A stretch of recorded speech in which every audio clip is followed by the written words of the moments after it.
அடுத்தபடியாக நமது மதரசா அப்துல்லா பின் மஸ்ஊத் ரலியல்லாஹு அன்ஹு மதரசாவுடைய பேராசிரியரும் நூருல் ஹக் பாண்டியநகர் மஸ்ஜிதுடைய தலைமை இமாம் ஆகிய மௌலானா மௌலவி ஜமால் முஹம்மது ஹசனி அவர்கள் வாழ்வுரை வழங்க வருகிறார்.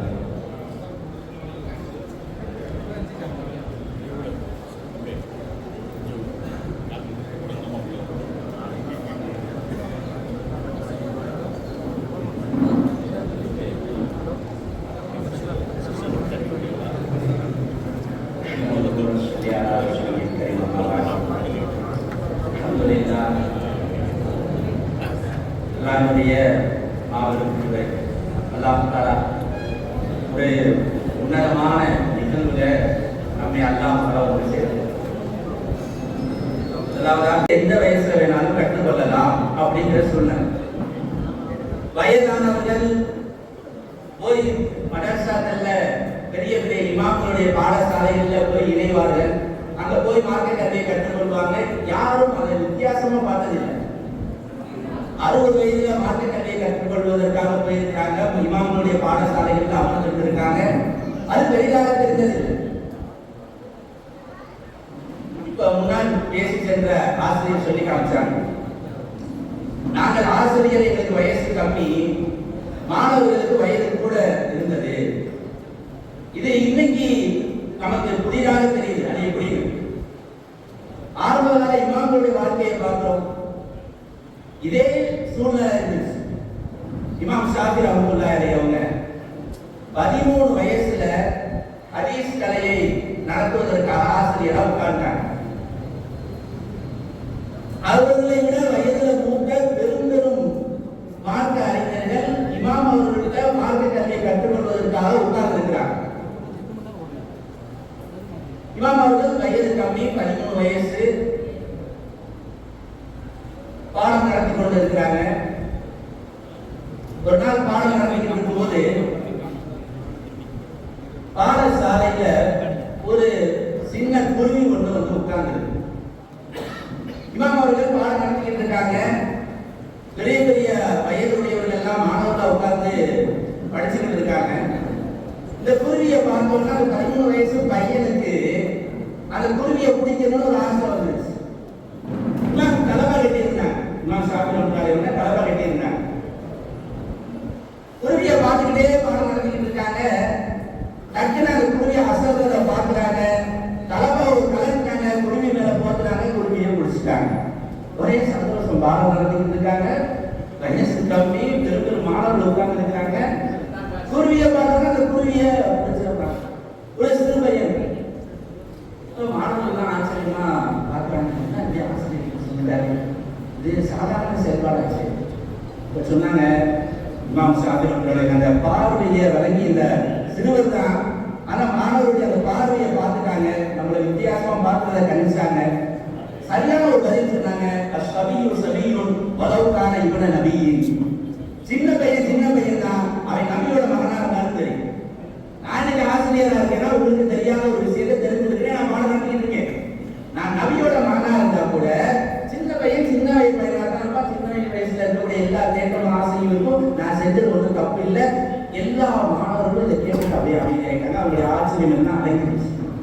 அந்த அளவுக்கு மார்க் ஆற்றல் இருந்துச்சு, ஞானம் இருந்துச்சு. ஒரு லைன்ல பெரிய விஷயத்தை அடங்கிட்டு போயிட்டாங்க.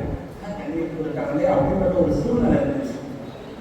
இன்னும் பார்த்தோம், இமாம் ஷாஃபி ரஹ்மத்துல்லாஹி அவங்க இதே காலகட்டம், ஒரு நாள் ரமலானுடைய காலகட்டம், நோம்புடைய நேரம், எல்லாம் நோம்பு வச்சிருக்கிறாங்க. இமாம் ஷாஃபி ரஹ்மத்துல்லாஹி அவங்க பாடம் நடத்துறாங்க. தண்ணி எடுத்து குடிச்சுட்டு இருக்காங்க. மாணவர்களுக்கெல்லாம் ஆச்சரியம், ஆசிரியர் நோம்புடைய நேரத்தில் எப்படி தண்ணி குடிச்சுட்டு இருக்காங்க. சொன்னாங்க, எனக்கு இன்னும் நோம்பு கடமையாகல. ஆசிரியர், எனக்கு நோம்பு கடமையாகல, நான் நோம்பு வச்சிருந்தது, ஆனால் இன்னைக்கு வைக்கல, எனக்கு நோம்பு கடமையில நான் தண்ணி குடிச்சேன். ஆக சின்ன வயது ஆசிரியர் பற்ற ஒரு பெரிய ஒரு வயதுடையவர்களாக இருந்தாங்க. இப்படிதான் மார்க்க கல்வியுடைய நிலை இருந்துச்சு. ஆனால் யாருடைய சூழ்ச்சின்னு தெரியல. மனிதன் செஞ்ச சூழ்ச்சியா இல்ல சைத்தானுடைய சூழ்ச்சியான்னு தெரியல. மார்க்க கல்வி ஒரு குறிப்பிட்ட வயதை தாண்டிட்டா யாருமே கத்துக்க கூடாது. அப்படிங்கிற ஒரு நிலை கொண்டு வரப்பட்டுச்சு. எப்படி 6 வயசுல ஸ்கூல்ல முதல் வகுப்புல போய் சேருவோம், 15 வயசுல 10வது வகுப்பு முடிச்சு வருவோம். இந்த ஒரு சூழ்நிலை உலக கல்வியில எப்படி இருக்கோ அது மாதிரியான ஒரு சூழ்நிலை வந்துச்சு. நீ யூஸ் ஓதணுமா 10 வயசுல போயிடணும், 20 வயசுக்காக நான் யூஸ் ஓதணும்னு சொன்னாங்கன்னா எல்லாரும் சிரிக்கிற மாதிரியான ஒரு சூழ்நிலை உலகத்தில் உண்டாக்கப்பட்டுச்சு. சலப்புகள் காலத்துல இருந்ததுக்கு மாற்றமான சூழ்நிலை ஆனா உருவாக்கப்பட்டுச்சு. அடுத்து நீ ஆலிமாகணுமா 15 வயசுல நீ ஆலிமாகணும்னு ஆசைப்பட்டா சரி, உனக்கு ஒரு பேர் 45 வயசு ஆயிடுச்சு, ஒரு 35 வயசு ஆயிடுச்சு, அப்பதான் அவர் இஸ்லாத்தையே இருக்கிறாரு, அவருக்கு குர்ஆன ஹதீஸ விளங்கணும்னு ஆசை வந்துருச்சு, ஆசையோட இருந்துட்டு மௌத்தா போயிருக்கு. அதுக்கு மேல வாய்ப்பே கிடையாது. அப்படிப்பட்ட ஒரு சூழ்நிலை, அப்படிப்பட்ட ஒரு மோசமான சூழ்நிலை உருவாக்கப்பட்டு இருந்துச்சு. மொத்த தமிழ்நாட்டில், மொத்த இந்தியாவில், மொத்த உலகம் ஒரு பெரிய சூழ்ச்சிக்கு பின்னாடி ஒரு விஷயம் உருவாக்கப்பட்டுச்சு. இது யாருடைய சூழ்ச்சி? மனிதனுடைய சூழ்ச்சியோ சைத்தானுடைய சூழ்ச்சியோ வயசு தாண்டிதான் கத்துக்க கூடாது அப்படிங்கிற ஒரு நிலை.